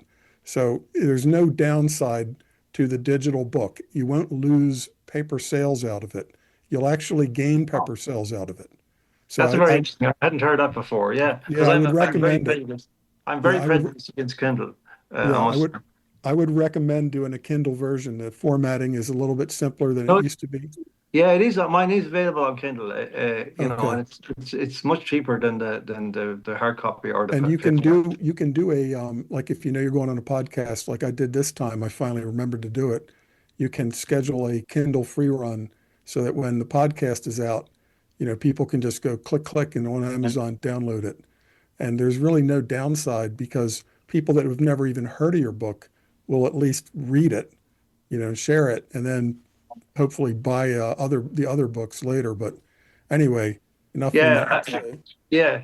What is deeply that's just author talk. That's just nuts and bolts author talk. Pretty boring.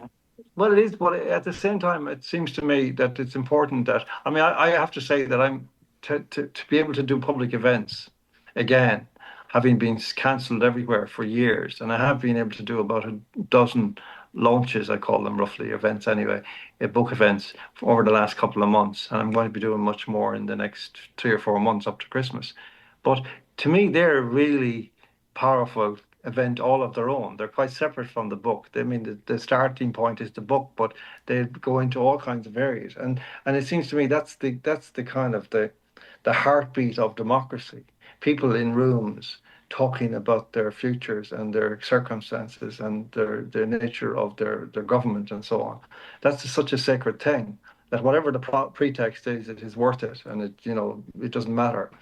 But that's something I'm so thrilled to be part of again, even on a small scale, going around my own country. And of course, there have been serious attempts to stop me doing it, but they haven't succeeded. And I think we're winning those battles again. I have a sense sometimes that we might be returning our culture to the original state that we found it in maybe 20 years ago. You can see a real battle's been going on in Ireland over the censorship laws, because the EU is trying to push this, what do they call it, the digital safety something. It's always Orwellian. Yeah, they're trying to push Orwellian excuse for censorship. But your own Irish traders are trying to sign up for the censorship, but the people won't have it. Well, there has been great resistance to that, and it's been so far successful. But what they're trying to do here is quite sinister, because they're trying to impose such heavy fines on the tech companies that they will actually really have no choice but to censor anybody that they're told to. Otherwise, they will be cleaned out. And that's the real problem. But again, we're back to the lizard question. Like, are these people, why are they doing this? Why did politicians who talked for all their lives about democracy and freedom suddenly turn into tyrants one fine spring morning? I think don't you? I was going to say, don't you think though it's inevitable, because of technology is now there, that they can take the financial side and they can take the authoritarian, I can never say that word, and now they can, this is what Matt Smith and I were talking about, which Matt Bracken knows. Once those two are perfectly in line, then they can fully implement the CBDC, which I think the foundation of the CBDC is already there. But the goal was always to have complete control of the world, and the technology, it wasn't there 30 years ago, 40 years ago. Yeah, Brazil is showing a lot of lessons of how tyranny is emerging. Brazil's a pretty big country, and it's been taken over by judicial tyrants. So you can have a socialist president, but the real power in Brazil is this guy named Moraes on the Supreme Court. And they now are banning use of VPNs. So if you try to use a VPN to anonymize you're internet surfing, that's another crime, Mm. and they'll put you in jail. Yeah. Same thing as in Iran and other countries. To address your point directly there, Mike, I mean, in my book, there's a chapter about a German philosopher called Michel Esfeld, who has written a couple of books about this and quite a number of essays about his theory that actually what happened in our Western constitutional republics, which we thought we had, was that we never had them at all. Because what they really were, he said, were a mechanism to create an element of distinction between the free West and Soviet Russia. And it was almost like, we're over here, we're free, we're the free, we allow our people to do as they please. But he says that once the Berlin Wall came down, that started to crack open, and it's now more or less disappeared. That there's nobody left. Now I find this really hard to believe, in the sense that, as I say, the day before yesterday, I remember everybody believing in freedom. You know, it was, and then suddenly we woke up one morning and we were being told that it was a far right obsession. And I don't know where this all comes from, you see. I don't know. Is there some form of massive? I know I've talked in the book as well about mass hypnosis, but I don't see it as a literally kind of imposed thought process. It's more subtle than that, I hope. But it's what happened in 2020 was almost as like people got injections in the middle of the night of new thinking, and they woke up and they'd forgotten everything they believed or in before. But maybe it was always there, though. Maybe the society had been weakened and dumbed down so much, and that was. And I heard you say that in that other conversation, how COVID was a test, right? And universal basic income, and testing all these measures to see how effective they were. And and I've said this many a times, Matt. I'm sure I've said this to you. I think people would willingly comply. But what I want to add to that, and I'll turn it back over to you guys, I think they would willingly comply again, not with COVID, but with something else. But Matt, you said something to me in one of our last conversations that Paul Craig Roberts kind of added to, where I thought, because you're hearing this talk of civil war, and people, the idea, you can take your gun and go down to the Capitol and whatever. I don't buy into that, because you're going against technology and an invisible enemy. But what you can do, and this is to my point of what Matt has talked about before, you have so many processes, so many layers, so many workflows that are being put into place. If those things break, which they can easily break or be hacked into, then the whole system could come down. So as individuals, if you withdraw from the system the best you can't get off the grid. You can't. You have a passport, you have a credit card, what have you. They can watch you. This is something John talks about in his book, Abolition of Reality, which is you just don't comply. When they say you can't go to the park, you have to stay locked in your house because of an invisible threat. Just go to the park anyway. Just refuse to comply with all the small things. This was how the the Iron Curtain wasn't brought down by people attacking the wall with chisels. That was just like that was just the final showpiece. The Iron Curtain came down because people started to just refuse, and each country had a little bit of difference. So people would take a bus that they could take from East Germany, to Czechoslovakia, wind up in Yugoslavia, and just leave. And it was happening. This mass compliance began to happen. You hear there's an old Soviet joke. They pretend to pay us and we pretend to work, but you just don't comply with the small tyrannies. And even if they're useless gestures in the end, just don't surrender your own humanity. That's exactly, I think, the way forward. Although, again, I have to enter the caveat here is that the kind of tyranny we seem to be entering into is going to be so ubiquitous and so ruthless that I think it will be difficult for people. For example, I think it's almost certain, and I have heard rumblings of this, I think it's almost certain that they will make it illegal for people to grow their own vegetables. And you will have things like what we might even end up calling the vegetable police will go around to gardens pulling up turnips and carrots. You have to eat the black rock bug from the black rock bug farm. Yeah, and that sounds like a completely fantastical notion. Yeah, they're covering the farms with solar panels.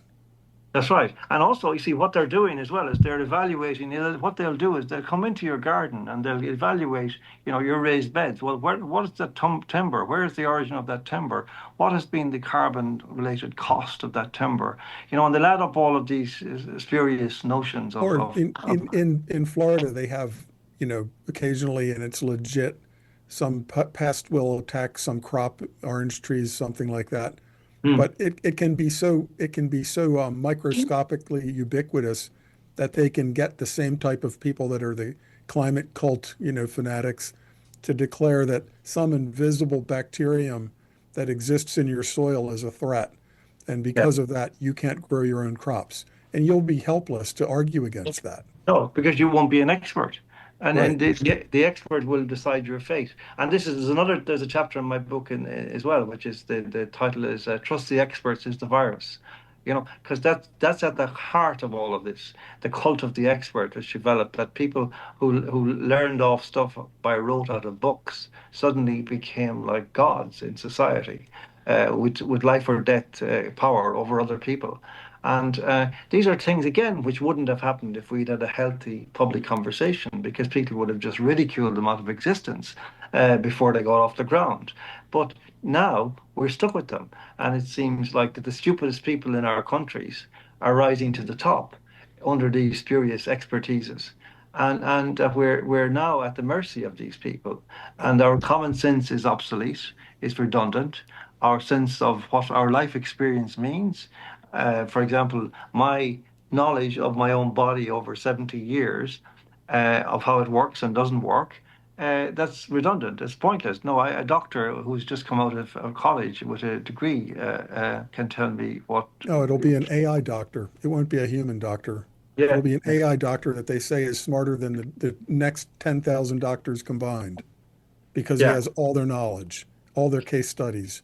Well, there's an interesting thing, Matt. I have to say this. Now, this is, I mean, I agree entirely, and I'm with everybody on who has warned about AI. But there is one point on which I have to sort of give the AI some credit, and it's a rather funny one. It's that for the last 15 years since I was cancelled in Irish Life, there hasn't been a single article or say my Wikipedia entry which I can bear to read because they're so poisonous, right? But the weird thing is that if you check me out on ChatGPT or Grok, they're actually fair to me. They seem to understand what I've written. They give a fair account of what I believe. There's a few things which I would prefer weren't there because they're not quite true. But on general, I would be quite happy with the AI version of John Waters. Whereas the AI version of John Waters by any of my so-called colleague journalists or writers, they're abysmal and absolutely, disgusting. So I'm Having, not. It's not a redeeming factor, but it's just one little quirky thing. just about Ireland specifically, because um, we did a show. I did a show with Mike Ferris like 2 weeks ago with James Howard Kunstler talking about the best places to live in the United States through various scenarios. And some of the things that we decided for sure, you don't want to live in Phoenix, Arizona, where Mike lives, because it's like living on the surface of Venus or Mercury underneath of a glass bubble, and if the nuclear power plant fails or an asteroid hits the glass, Phoenix is depopulated in a month. It's just not a place for humans. Probably 3 days. Probably 3 days, Matt, right? 3 days with no water here, no But air. Ireland actually had more human beings living there in a pre-industrial era than it has now. And if the experts all disappear and Ireland devolves to something that's county and council level, the farmers will figure it out. They farmed Ireland without diesel fuel and without nitrogen fertilizer that's imported and without pesticides. They farmed Ireland naturally, and it's blessed by God. It's the Emerald Isle. It's the rain comes out of the sky and flows down every creek and river, and it always will. So when some places, I think if there's this global supply chain breakdown, countries like Egypt are going to just implode because They are existing on ships full of grain that are brought in.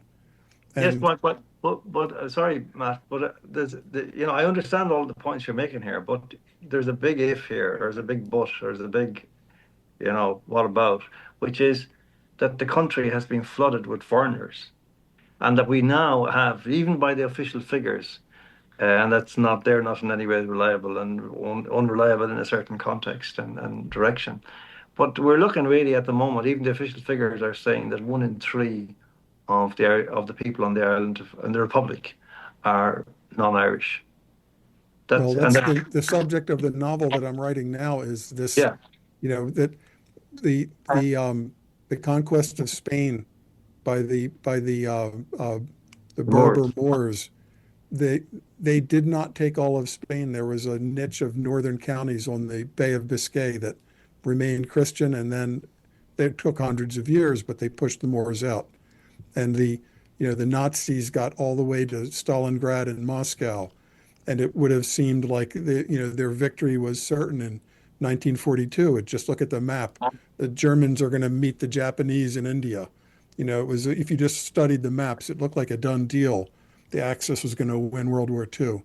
So sometimes a high tide line is reached, and then the logistics train for an army, or in this case, the support for these migrants disappears, and suddenly, they're not united. They don't have. There may be some Muslim groups, but they're from many countries.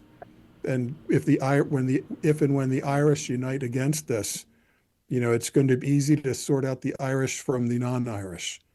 And I recognize that a lot of, say, like Ukrainians came, things like that, and they can appear to be Irish. But the guy that just got off the boat from Ghana, it's obvious he's not Irish. And if push comes to shove and it's a fight for food, I'm not saying that Ireland's not going to be some beautiful country overnight. There's going to be a period in every country of sorting all of this out. But at the end of it, I think the Irish will prevail, and the island will be Irish again. And Ireland will always be able to feed itself. I guess in the long run, in the long run, after a very difficult period of adjustment. Well, this is the problem, that it could take many, many decades, if not centuries. And unfortunately, I'm in the situation of not having many decades or centuries left to me to look forward to this match. And that's heartbreaking. That's why we write books, though. Yeah, that's heartbreaking, though, for somebody, for a father and a grandfather to actually have to leave this country, this planet. That's why you write these. Yes, it is. It is. But it's such a terrible, terrible, dark thing to see. I mean, treason is the most inscrutable of all crimes, because it's impossible really to drill into the mentality of a fellow countryman who does not share your sentiment for your land.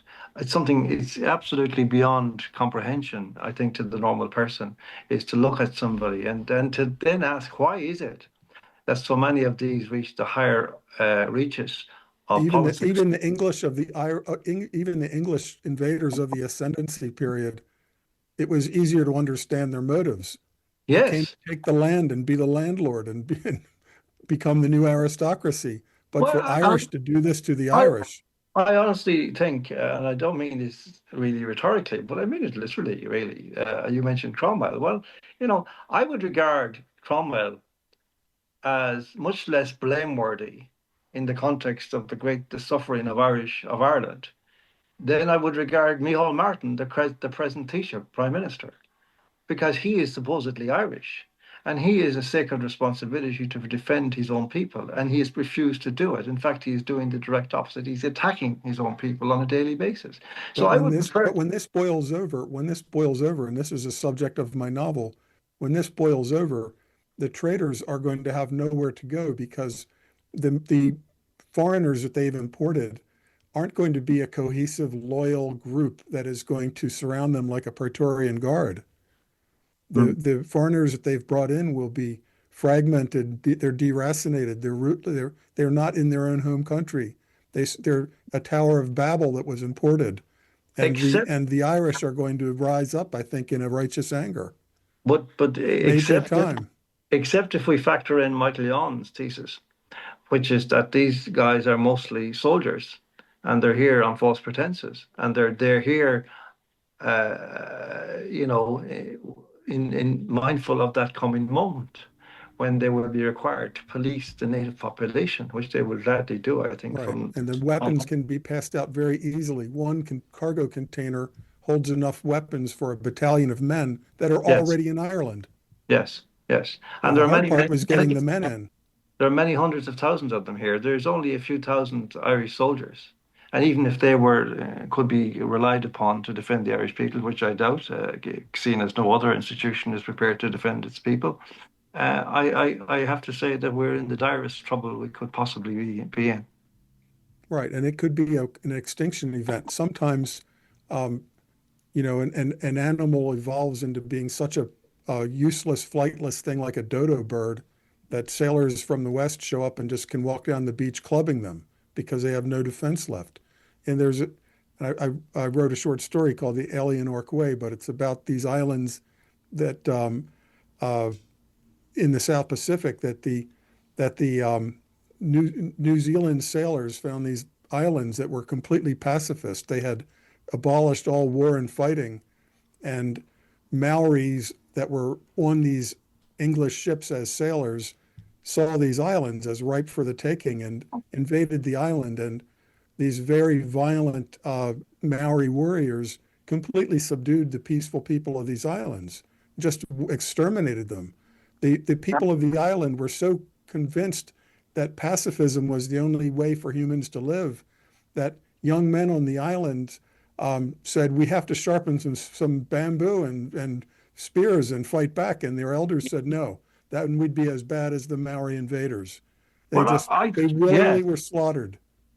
I think something very analogous to that is actually at play in our modern countries in Europe and in America, perhaps, but certainly in Europe, whereby we have become so accustomed to civilization and to prosperity and to democracy and to our liberal progressive republics that we, notwithstanding everything that's happened, most people still are not able to even imagine that it is possible that any bad stuff could happen, that 1984, that Orwell's vision might come true in their country, that Brave New World might erupt at any moment in their country.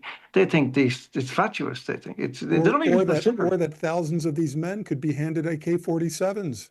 Yes, it seems unthinkable. That only happens in the movies. But these are men that came from civil wars across the Middle East. This is one of the reasons that in places like Stockholm and in Berlin, when you have New Year's Eve, instead of firing the fireworks up in the air, they fire the fireworks at Europeans for a laugh, because to them this is like a harmless little prank, like a RPG that won't actually kill you. It might, but I mean they're firing these big mortar shells that are supposed to explode up in the air. They fire them right down the street at each other and at Europeans. You see, a lot of Irish people are in a mode of self-congratulation at their tolerance and compassion for these guys. Yeah, the Swedes call themselves a humanitarian superpower. That's like bragging about being, voting for extinction. Yes, that's exactly what it is. And the way that they make almost illegal the use of words like plantation and replacement and invasion, when in fact they're the only words that fit what's actually going on. And treason and traitor. Yeah, like compassion doesn't fit it. There's no earthly way that you can look at an Irish politician and say that man is overcome by compassion for anybody. It's not true. It isn't true in any case. They're not. It's all pretend. It's all faux compassion, and they're using it to achieve another end. The only mystery for me is how much do they know about the ultimate destination of their actions? I suspect they don't. They're stupid as well. I always give them credit for stupidity because it's a good thing to do that. It's almost always a good idea. But nevertheless, we're getting very close now to in-game. So they must be beginning to smell the sulfur that is up around the corner awaiting for us. Yeah, I follow various accounts on Twitter from Ireland, and these it's called IPAS, Yes. these centers, these migrant International, centers, international protection, whatever. But yeah. yeah, agencies, but they have these rashes of arsons in these places. So the lads are going out with the Molotov cocktails. So somebody's not happy about it. Yeah, And yeah. I follow some YouTube accounts, and I forget the name of this, the guy's actual name, but he said, when you have absolutely no democratic input to your own invasion, when you have no recourse, you had no input on choosing this, then what do you expect people to do? Just calmly accept these plantations being, when in the Irish context, that's not the same as an American Southern plantation.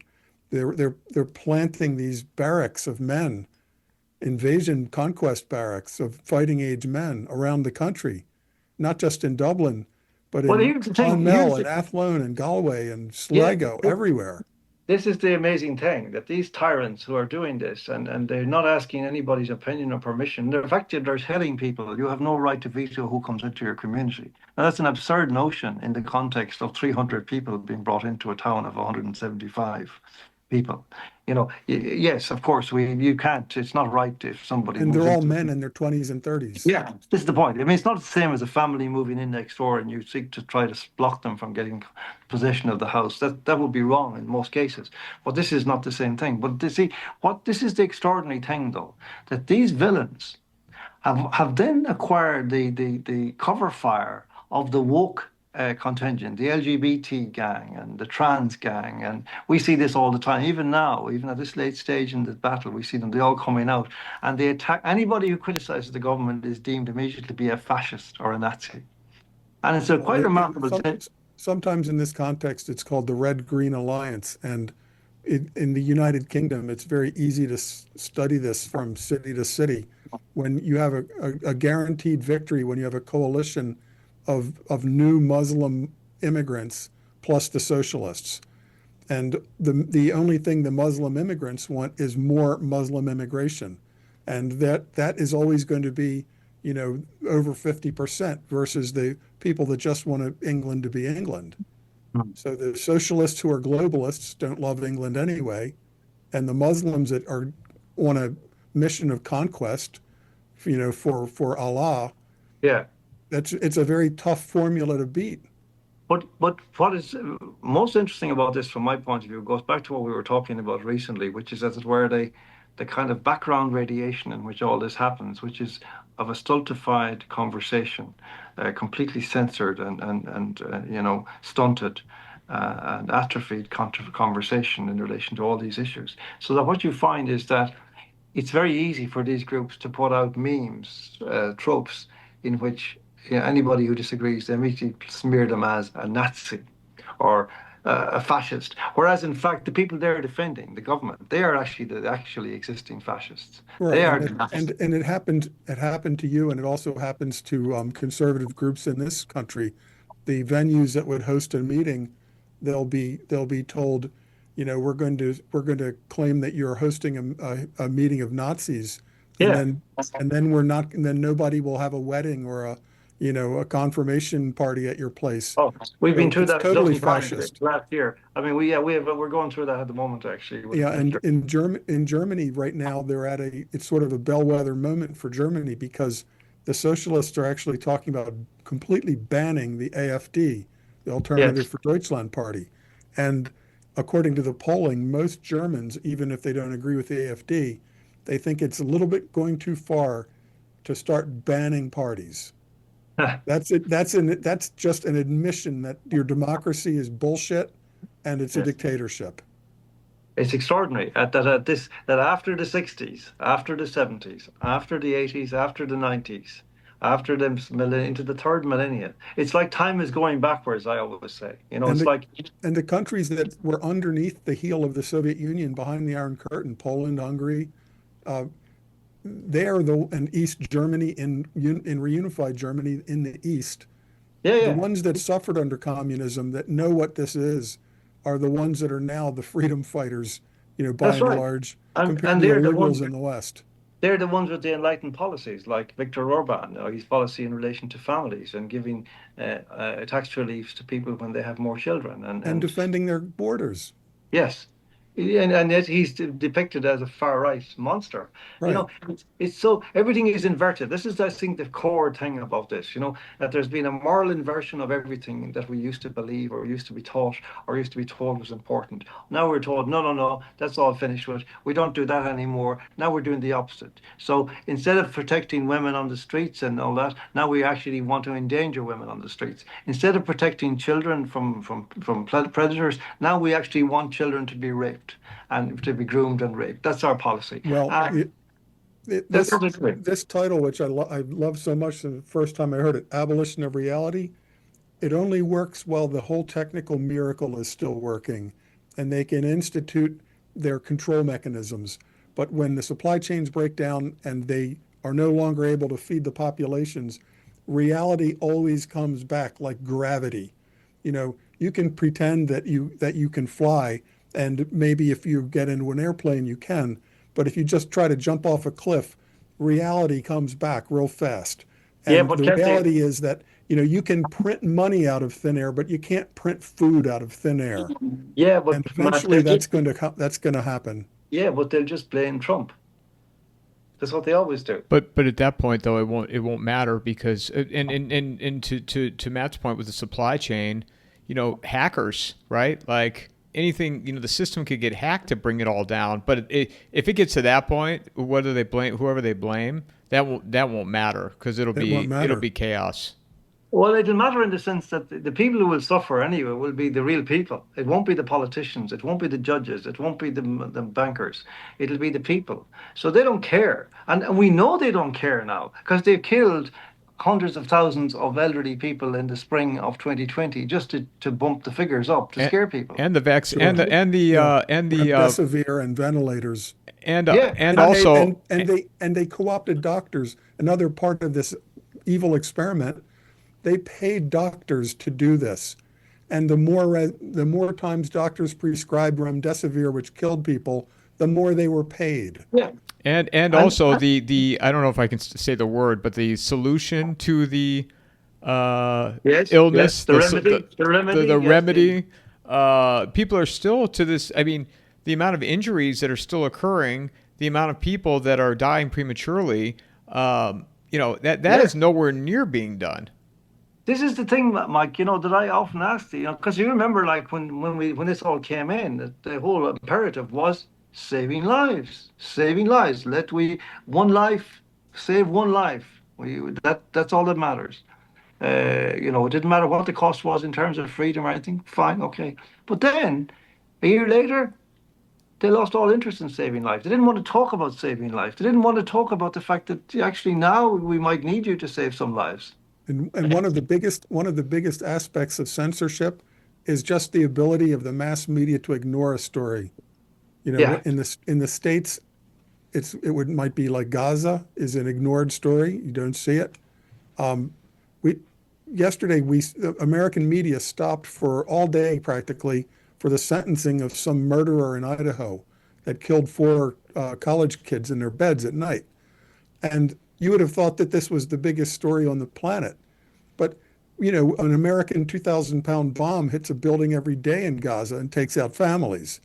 And it's not even mentioned. So that's just one example. But the ability of the media to just ignore all of the jab consequences. I've seen public service announcements now showing young, like high school age, secondary school football players, and all of the signs of imminent heart attack. We're talking about teenagers. Yes. And it's acting like this is something that's always happened. Oh, Teenagers have keeled over. Happens all the time. Yeah, the kids just drop dead on the football pitch all the time. But they have public service announcements about the signs of this happening, so you don't become a victim, without mentioning anything to do with the pericarditis of the jab. And newspapers are clearly having special conferences, editorial conferences, to come up with more and more obtruse and obscure explanations for why all this is happening. exercise. Not enough exercise is a real cause of death, but also too much exercise is a cause of death. Gardening, that's the real bad cause of death. Particularly if you get the soil under your fingernails. You didn't know that, Matt. Now you do. It's You've got that noticed it. bacteria that we've got to ban the gardening. Yeah, yeah, yeah. Well, yeah, Just for eat sure. eat the That's good. bugs. Yeah, we got. It'll be soylent green, Yeah. and then Well, the tomorrow will bugs. be soylent Come yellow. on. The bugs will be carefully washed, Mike. We can be certain of that. So we needn't worry. But this is look my former profession. I was a journalist for nearly 40 years. I am deeply ashamed of my profession, my former profession. I still write. I write on Substack, johnwaters.substack.com. But I have told my wife that in the event when it comes that I shuffle off this mortal coil. And if there's any mention in obituaries or any such writings about me in any media the following day that uses the word journalist, she is to immediately contact them and seek a correction and clarification, which will say that John Waters has renounced journalism and has it's been deep for the last few years of his life has been deeply ashamed that he ever darkened the door of a newspaper. They've just turned out to be pimps and whores, Criminals. Yeah, criminals. Well, guys, aiding and Murderers. abetting, we, aiding and Murder. abetting. we've Yes. we've exceeded 2 hours. I think we need to do another one of these if you both are up for it. Sure. Yeah. Sure thing. Yeah, definitely. Uh, So, John, well, you met. Oh, go ahead, Matt. we are booksellers at this stage of our life. So I have the Kindle free run going on Friday, Saturday, Sunday, and John's magnificent opus is available, printed right in Texas. So I can't recommend it enough. Matt, your Thanks very Twitter, much. Matt. I'm Matt_Bracken, something like that. It's my real name. Substack. And I do a Substack, my real name Substack also, but I'm not once or twice a week if I feel like it. I'm not That's like pretty good. James Howard Kunstler, a real professional. Once or John, twice a week is pretty good. Yeah, I'm on Substack, John Waters Unchained, or johnwaters.substack.com. John Waters Unchained. We'll get it, I think. Unless you get mixed up with the other John Waters, which won't continue for long, I don't think. And I'm on Twitter, but I've hated Twitter for years. And then last year I was persuaded because I was running an election as an experiment, and I was persuaded that I should be on Twitter for that. I went on for about 6 months, and took it very seriously. I was right the first time. It's an appalling medium. I want off. I am going to stop it soon. I'm told it's still useful. Sometimes I put I, stuff up. I do I do Twitter a different way, recognizing that we're all shadow banned in this group. Hmm. So I don't just have the feed show me things that the algorithm thinks I should look at. If you up in the top right corner of the search box, if you write down a dozen or so of the accounts of the other shadow banned writers that you like to read, I just type in the first three or four letters of their name, and then I'll see their feed. So I Ah, go right to the shadow banned people and skip what the algorithm is trying to put in front of me. oh, great. Good idea. Thanks very much, Matt. John, you said where you could Little get your books too. well, Amazon, Amazon. Amazon.com, or in the UK or Europe, amazon.co.uk, or in Ireland, amazon.ie. It's just a new development in recent months, and it's been a bestseller on there for most of the last 3 months. And so it's doing quite well, but that's the only place that I can. I mean, I wouldn't be a huge fan. I'm not a huge fan of Amazon, and it pains me somewhat to have to even use the word, but it needs must, and it's like, even vegetarians, if they were dying of hunger, starvation, they would probably take a sausage or two. And I'm in that situation with Amazon. Uh, but I very much would like to see the day that my country would return to democracy and freedom, and that I could actually, as a writer and author, could actually return to actually promoting my books, talking about my books, having book readings and discussions. It's a long way. I'm having some intermittently. It's slightly better than it was, but there's always the danger that it will revert at any moment because of some new development. But they are a time capsule for the future. Yeah. It keeps me warm at night knowing that no matter what happens to me in here or Oh, the afterlife, the books are yeah. on people's shelves I, all I want, over. yeah, I really, my publisher's name is Joseph Dingdinger, and he's a fantastic guy. He contacted me in the first instance. Like, no Irish publisher contacted me, I can assure you. But he from Texas did contact me and says, we have to publish your work. And I said, really? And he says, yes, really. And he went about it in the most assiduous way. And I'm intensely grateful to him, because now, I could die now and I wouldn't feel so bad, because I've left this book there that, there are enough copies of it out there that people who have an interest in it at some future point have a chance of coming across it. And that means everything to me. I mean, that's as you say, Matt. That is why a writer exists. That is what writing is. It's also a livelihood for people, but not a much of a one for most of No, most. but it's a bridge. We're extending a bridge out into the future, and the bridge will be there even when we're not there to see it. Yeah, that's right. And what we're saying is, I don't claim to be, all knowing, but what I write in my books and my articles is my best shot at the truth in that moment. And if it's wrong, I'll correct it in the future and I'll rewrite it in the sense of What do code. they say about the prophets being scorned in their own homeland? Yeah, well, yeah, I think there's been some things written about that. yes, for sure. But anyway, we know what we're up against, and we have to live with it. There's no point in living in fantasy land. That's right. Well, it was Got great seeing you again. The last time was in Dublin. Yes, I nice hope to the see you next time again. as well. Yes, do come again soon, and we We look will. forward. And Mike as well. We're very interested. We could do a live gig if we could find a place that would host us. that would With a be Uh, pint or two. that'd be yes, fantastic. Guys, yes, thank you both. Like I said, I appreciate you guys making the time available. I'd love to do this again. I mean, there's so much going on, and there's going to be lots to talk about always. So, I appreciate it. Look forward to following both of your work and more conversations ahead. So, mic drop. Thank you.